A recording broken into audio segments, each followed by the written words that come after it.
Bonjour Clément Le Saf, c'est pas Bonjour. facile d'enchaîner avec ça. Bonjour Philippe, on va essayer. Bonjour à tous. Votre indispensable du jour, Clément, est bleu et il va très très vite. Ouais, et c'est Sonic, vous l'avez reconnu, l'un Ouais. des héros de jeux vidéo les plus populaires de tous les temps. Vous voyez forcément à quoi il ressemble. Bien sûr. Un hérisson bleu, le ventre blanc avec des baskets rouges qui courent très vite. Il met largement à l'amende Usain Bolt, il n'y a pas de souci là-dessus. Au total, il y a eu plus de 80 jeux Sonic depuis les années 90, près de 100 millions de copies vendues, c'est énorme. Et près de 30 ans après sa naissance, eh bien Sonic fait enfin ses débuts au cinéma. Ça sort demain, ça s'appelle Sonic, le film, tout simplement.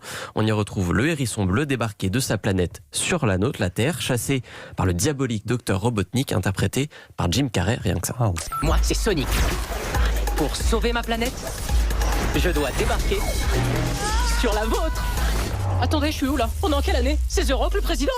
Qui est là? Pourquoi tu te caches dans mon garage? Parce qu'il y a toute une armée qui me court après. Je vais te donner 5 secondes pour me dire où il est. Pas de mal. Trop fort. Un film sur Sonic, c'est une drôle d'idée, on s'y attendait pas. Oui, en fait, personne n'avait même vraiment réclamé ce film. Les fans n'étaient pas forcément demandeurs. D'ailleurs, la production, elle a été un peu compliquée. Ça s'est passé d'un studio à un autre. Et puis, il y a eu un énorme bad buzz quand la première bande-annonce est sortie il y a un an. En fait, Sonic, il ressemblait pas du tout à Sonic. Il Ah oui, j'ai vu ça. Ça me revient. moche. Ouais. Il était tout mince, très longiligne, avec des tout petits yeux renfoncés, etc. Très humanisé. Du coup, les fans ont torpillé le film avant même de l'avoir vu, puisqu'il était même pas sorti.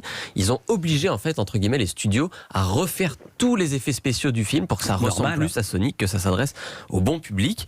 Et il y a eu aussi ce gap générationnel, parce qu'en fait, si les fans n'ont pas aimé, c'est que les fans, ils ont 30, 40 ans. C'est les fans qui ont grandi dans les années 90. Donc, aujourd'hui, le film, quand ils ont vu la bande-annonce qui était très enfantine, avec un personnage un peu bizarre, ils ont complètement pas adhéré à ce concept. C'est une logique complètement différente. Le film, il a été, lui, pensé pour relancer justement Sonic auprès d'un nouveau public. C'est les enfants d'aujourd'hui, parce qu'il faut le dire, Sonic, il est un peu perdu de sa superbe. Mais comment ça? Qu'est-ce qui vous fait dire ça? Eh bien, en fait, on peut dire que Sonic, c'est un sprinter. Il est parti hyper fort dans les années 90, mais à la longue, il s'est épuisé. Le concept est devenu un peu usé. Alors hop, on va revenir en 1991, on va redérouler un peu tout ça avec le premier jeu de la saga Sonic the Hedgehog. Hedgehog, c'est hérisson en anglais. C'est le jeu culte de la Mega Drive.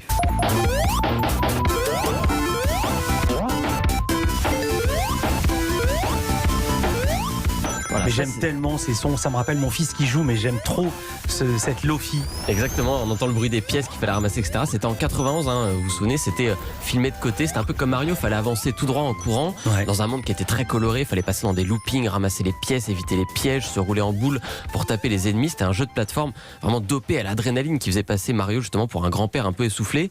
Et au fil de ses aventures, Sonic, il s'est fait plein d'amis, le jeu est devenu très diversifié. Il y avait Knuckles, son rival rouge avec des dreadlocks. Et lui, il pouvait grimper au mur, contrairement à Sonic qui lui saute très haut. Il y avait Amy, sa petite amie rose, qui avait un marteau. Et puis il y avait Tails, son pote, qui était un renard qui peut voler en faisant littéralement, et c'est pas une blague, l'hélicoptère avec sa queue. Ouais. Il n'y a absolument rien de salace là-dedans. Ça C'était vient un plus à jeu pour Frédéric enfants. Bell. Ouais. Et ça permettait tout ça de faire un univers avec des jeux très variés. Mais la recette classique de Sonic, elle s'est usée globalement avec Je suis le pas temps. très gentil parce que je dis que ça a beaucoup plu à Frédéric Bell, ça a aussi beaucoup plu à Louise Bernard et je trouve moi, j'ai les deux Justine. mal. Je Il faut cherchais dire quand même. C'est que le nom de Clément, famille il de est venu- Justine. Clément est venu nous voir hier dans la rédaction Je pour nous suis- demander est-ce que j'ose dire qu'il fait l'hélicoptère avec sa queue. Donc moi Ouais. j'ai les coulisses aussi. C'est pour Voilà. J'aime beaucoup les renards. C'est vrai. Et vous êtes en train de nous dire que Sonic est devenu ringard. Bah ouais, un petit peu, il faut l'admettre. Le principe de courir tout droit jusqu'à la fin du niveau, ça n'a pas vraiment survécu à la 3D. Les Non. jeux étaient pas très beaux, ça donnait presque limite parfois envie de vomir tellement ça allait vite.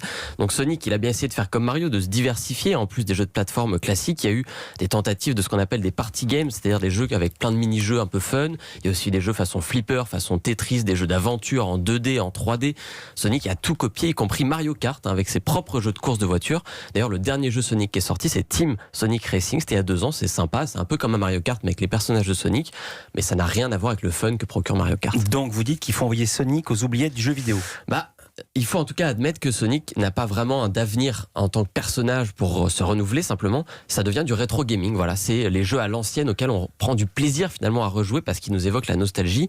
Et c'est possible puisque les tout premiers Sonic ils sont ressortis l'an dernier sur la Mega Drive Mini, qui est en fait une réédition de cette vieille console culte. La Mega Drive Mini, elle coûte 60 €. Vous avez dessus une vingtaine de jeux préinstallés. Vous n'avez acheté pas de cartouche, rien du tout comme à l'époque. Et dessus, vous avez Sonic the Hedgehog 1 et 2, une vraie Madeleine de Proust. Merci. Je m'attendais pas à ce son. Merci. Merci Clément.